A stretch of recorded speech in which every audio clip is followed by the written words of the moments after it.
Weed identification is key to being able to control weeds. And why that's important is because you have to know what you're dealing with in order to choose the best herbicide to control those weeds.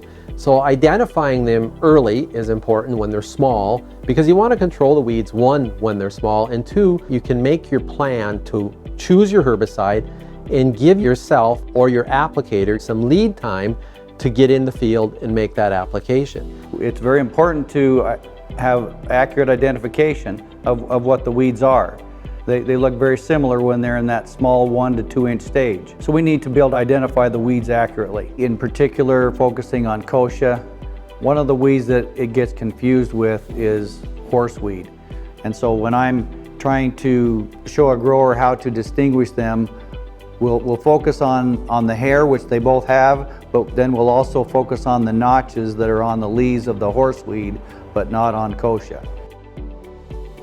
The pigweed species look a lot alike when they're small. As they get a little bit bigger, one of the things we look for with Palmer and Waterhemp is they do not have any hair on the leaves or stems, whereas redroot pigweed is quite hairy. And then once Palmer gets a little bit bigger, the petioles tend to be longer than the leaf blade. With Waterhemp, the leaf blades are quite narrow.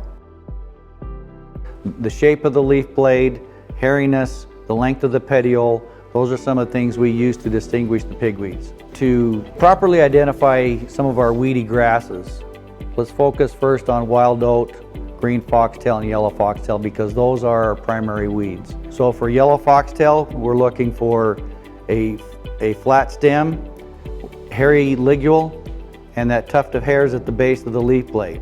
With green foxtail, we're looking for a round stem, hairy ligule, and no hair on the stem. With wild oat, we're looking for that membranous ligule, round stem, and then also with wild oat, there, just on the margin of the leaf blade by the collar region, there are some long hairs that stick straight out, and that is unique to wild oat. If you wait until the day before you're applying, it's going to be difficult to have everything lined up, the right herbicide, and get it sprayed in a timely manner. Early weed removal is critical.